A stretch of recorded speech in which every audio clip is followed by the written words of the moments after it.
ପିଲାମାନେ ସବୁ କେମିତି ଅଛ? ଭଲରେ ଅଛ ସମସ୍ତେ? ସମସ୍ତଙ୍କ ଦେହ ଭଲ ଅଛି? ସମସ୍ତେ ଖାଇକି ଆସିଛ ତ?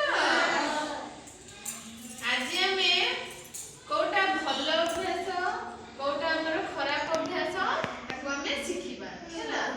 ବାବା ମାମା ବାବା ଘରେ ମାମା ଏମାନେ ସବୁ କୁହନ୍ତି ନା କି ଏଇଟା ଭଲ ଭଲ କାମ ନୁହଁ କି ଏଇଟା ଖରାପ କାମ, ତମାନେ ସବୁ ଶିଖାନ୍ତି ନା ଘରେ।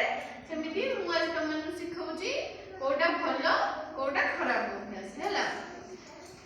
ଦେଇଛି ଫାଷ୍ଟ ହେଲା ଆମେ ଖୁବ୍ ସକାଳୁ ନିଦରୁ ଉଠି ଠାକୁରଙ୍କୁ ପ୍ରାର୍ଥନା କରିବା। ଏଇଟା ଭଲ ଅଭ୍ୟାସ ନା ଖରାପ ଅଭ୍ୟାସ? ଭଲ ଅଭ୍ୟାସ ଗୋଟେ। ତମମାନେ ସମସ୍ତେ ଭୋରୁ ଭୋରୁ ସକାଳୁ ଉଠିବ ହେଲା, ଉଠିକି ଠାକୁରଙ୍କୁ ପ୍ରାର୍ଥନା କରିବ।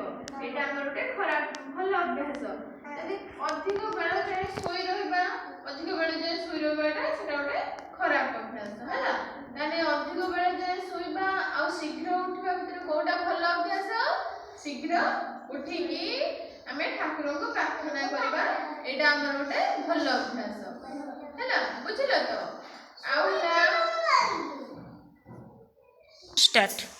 ହେଲା ଗାଧୋଇ ସଫାସୁତୁରା ହେଇ ଭଲ କରି ମୁଣ୍ଡ କୁଣ୍ଡାଇବା। ଆଉ ହେଲା ଅଳିଆ ଅସନା ହେଇ ମୁଣ୍ଡକୁ ମୁଣ୍ଡ କୁଣ୍ଡାଇବା ନାହିଁ ହେଲା। କୋଉଟା ତାହେଲେ ଭଲ ଅଭ୍ୟାସ?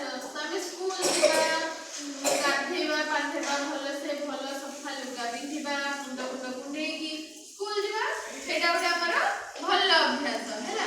ଆଉ ଆମେ ଯଦି ଗାଧୋଇବାନି ମୁଣ୍ଡ କୁଣ୍ଡେଇବାନି ଏଇଟା ଆମର ଗୋଟେ ଖରାପ ଅଭ୍ୟାସ ନା। ତ ସବୁବେଳେ ସଫାସୁତୁରା ହବା, ସଫା ଡ୍ରେସ୍ ପିନ୍ଧିବା, ମୁଣ୍ଡ କୁଣ୍ଡେଇବା, ଏଇଟା ହେଲା ଆମର ଗୋଟେ ଭଲ ଅଭ୍ୟାସ। ବୁଝିଲ ତ ମା? ହେଲା।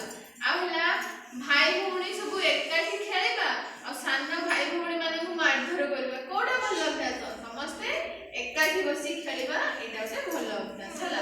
କେବେ ବଡ ଭାଇ ସାନ ଭାଇ ବଡ ସାନ ମାନଙ୍କୁ କେବେ ହାତ ଉଠେଇବ ନାହିଁ, ଏଇଟା ଆମର ଗୋଟେ ଖରାପ ଅଭ୍ୟାସ ହେଲା। ସମସ୍ତଙ୍କୁ ଭଲ ପାଇବ, ସମସ୍ତଙ୍କ ସାଙ୍ଗରେ ଖେଳିବ ହେଲା, ଏଇଟା ଭଲ ଅଭ୍ୟାସ।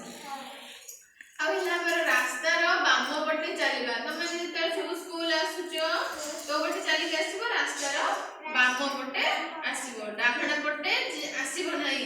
ଗାଡି ଆସିଲେ ଧକ୍କା କରିଦବ ହେଲା। ସବୁବେଳେ କୋଉ ପଟେ ଚାଲିବ? ବାମ ପଟେ, ରାସ୍ତାର ବାମ ପଟେ ଚାଲିବ ହେଲା। ଆଉ ଶ୍ରେଣୀରେ ଶିକ୍ଷକ ପାଠ ପଢାଇବା ବେଳେ ମନୋଯୋଗ ସହିତ ଶୁଣିବା ହେଲା। ଆମେ ଯେତେବେଳେ ସ୍କୁଲରେ ତମକୁ ଦିଦି ସାର୍ ମାନେ ପଢେଇବେ, ତମେ ସମସ୍ତେ ମନ ଦେଇକି ଶୁଣିବ ସାର୍ ଦିଦି କଣ ପଢଉଛନ୍ତି ହେଲା। ସେଇଟା ଆମର ଗୋଟେ ଭଲ ଅଭ୍ୟାସ ହେଲା। ଆଉ ଖରାପ ଅଭ୍ୟାସ କଣ? ସାର୍ ଦିଦି ପଢେଇଲା ବେଳେ ତମେ ସବୁ କଥା ହଉଥିବ, ମାରଧର ନିଜ ନିଜ ଭିତରେ କରୁଥିବ, ସେଇଟା ହେଲା ଆମର ଗୋଟେ ଖରାପ ଅଭ୍ୟାସ। ତ ଦିଦି ସାର୍ ଯେତେବେଳେ ପାଠ ପଢେଇବେ ସେତେବେଳେ ତମେ ସବୁ ମନ ଦେଇକି